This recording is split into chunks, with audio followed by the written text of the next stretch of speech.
I was recording for like 10 minutes and none of it was recorded. It was just my mic was off. So the things that I do when I'm just exploring my mind are generally related to personality type and questing, bringing RPG mechanics to real life self development. And I made a world for the Enneagram to understand more of the Enneagram types. And I made some videos on this years ago, and I wanted to make an overall summary video just to see if anybody like you might be interested in this. So if you know your Enneagram type, uh, lean in and follow along as I geek out on these different continents in the world of Blissguard. And if you don't know your Enneagram type, you can still listen and try to think which fits your type. Which kind of person might you be? Or which fixation might you have? So the world of Blissguard is divided into 9 continents. Each is shaped by a unique cultural worldview that influences and shapes the perceptions and interactions of its inhabitants. At the center of the world lies Valeros, the headquarters of the world government, which was a place of religious world heritage. And now the world government has settled there. And whether you think it's for good or bad, I guess that is up to you and your perception of the world and of the world government. So between the continents at the bottom of Kikoa and Neocoris, there is a mysterious zone called Strogoth, where the unexpected thrives, and only a few known reports have emerged from those who have claimed to have been there and come back. If you know anything about the Enneagram, you might know that between 4 and 5, there's a gap, an opening.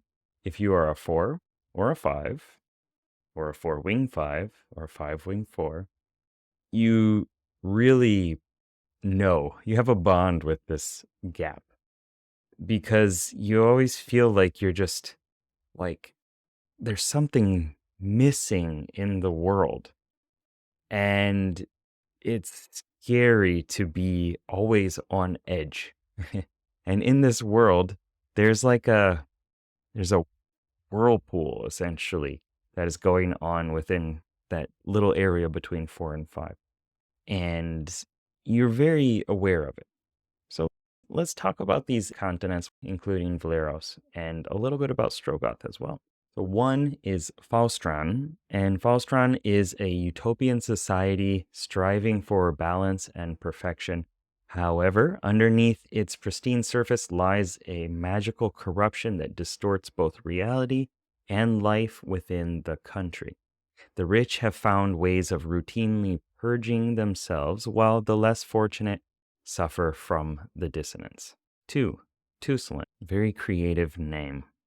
Tusland is a collection of quirky towns built upon southern hospitality and a circular grid of streets, with a giant dugout pit in the center, and the dugout is covered by an adjustable magical dome that stores food for lavish festivals. Citizens work to exhaustion to prepare for the next event, fueled by pride and vanity. 3. Lucresh. Lucresh is a highly competitive steampunk-style city with propaganda and citizen rankings displayed. Citizens often mechanically augment themselves to reach peak states of productivity and achievement, sometimes sacrificing their very human essence for prestige and admiration. 4. Kikoa. Kikoa is home to several small bands of lost ones who ventured to the Broken Isles hundreds of years ago. Many are constantly searching for a way to fix their flaws and redeem themselves in the eyes of the Maker, while others have given up and fallen deeper into grief and envy. The mysterious zone, Strogoth. Strogoth is an odd zone where the unexpected thrives. Only a few known reports have emerged from those who claim they have been there. This is a place of mystery, of confusion, horrible old god type monsters, or just any fantastical thing that could happen in the unknown. World Government Headquarters, Valeros. Vleros was once a place of religious world heritage. It's now the main stronghold for the world government, who claim to be protecting it from outlaws and corruption. 5. Neochorus. Neochorus is a magic technology advanced society with a minimalist approach to life and material wealth. The comforts and convenience of technology have led many citizens to interact mainly through guided illusions, abandoning their bodies and slowly disappearing into madness and into themselves. 6. Ziphoa. Ziphoa is a city in perpetual night, haunted by whispering horrors where fear and paranoia run rampant. With a long history of betrayal and chaos, their faith in the systems meant to protect them has all but crumbled. 7. Ibia. Ibia is a resort city overflowing with excitement, entertainment, lights, gambling, and the freedom to turn grandiose visions into reality. Life here is fast-paced, but potion addiction and lack of focus are crumbling the foundation of the city. 8. Crowhazul. Crowhazul is a tough kingdom with castles, manors, and farms that relies on the strength of its citizens to protect itself and their loved ones. Foreigners rarely get through the initiation rituals due to the controlling and confrontational nature of the society. 9. Iros. Iros is a peaceful continent with towns built around geothermally heated lake openings. Buildings are simple wooden structures raised off the ground with tiled roofs.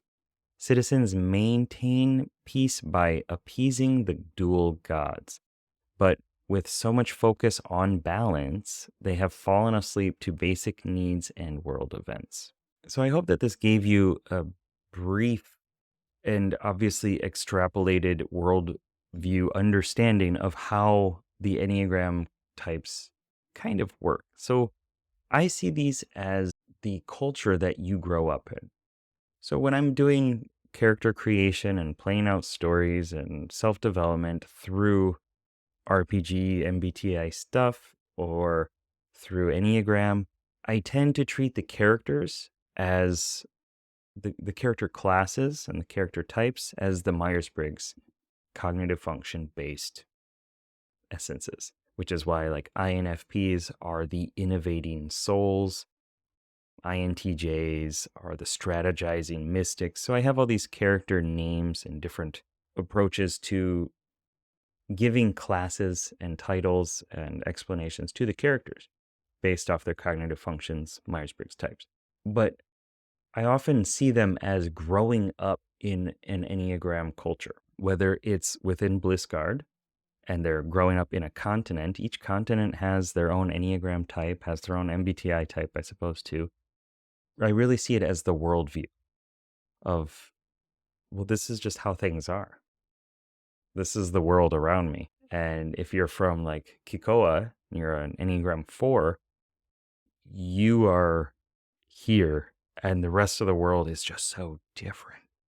And you're trying to figure that out and get back to your maker, get back to how things were before when you were honored or held up or you were part of a group, a community. And so there are a lot of different little aspects flavored through the land of, or the world of Blissguard. I've also done this with superheroes and New Helix City, and there are 9 different districts, and then there's one central headquarters as well. And each of the districts are kind of the same thing in the sense that if you grow up in this area, if you grow up in the Bronx, well, you have a Bronx type feel to you. If you grow up in mid-Michigan, well, that's your worldview. And so if you think of Enneagram like that, it really gives you, in my opinion, a deeper understanding of what it's like to be surrounded by these fixations and perspectives. And this was just a basic overview of the world of Blissguard. I have plenty of details for each of the different continents, the events that happened along the timelines of those continents and the countries, and just different locations plotted out within those. But this is not the video to go into all of those for all of the Enneagram types. I know many people have asked for more Enneagram content. That's not necessarily where I'm thinking of going, but I wanted to put this out there and just see if it sparked any conversation or thoughts for you. So let me know what you're thinking about this kind of world. If you want some more detail on some of these different continents, these different cultures that you can grow up in within the Enneagram, maybe because you want to understand yourself better, maybe because you want to understand somebody else better, or you just want to geek out about the Enneagram system, let me know. If I get enough feedback, maybe I'll make some videos for each of these or post the book that I made. I started making a whole world book with pictures for each of these 10 different locations within each continent. It was just one of those projects that I started and went full in and then backed out. And it's still always just in the back of my mind, soaking energy and focus and resources.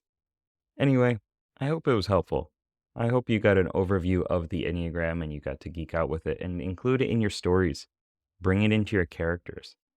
I know a lot of us are writers and we have these awesome stories going on. Well, what if you brought in a little bit of Enneagram culture to your characters and just had that play out in the background for how they interact with the world? I think things would get a lot deeper and change for your characters and possibly for yourself. So good luck, have fun. Peace. Oh, if you want any of those videos, there are some floating around on the screen somewhere. Help me. This side and this one. Bye.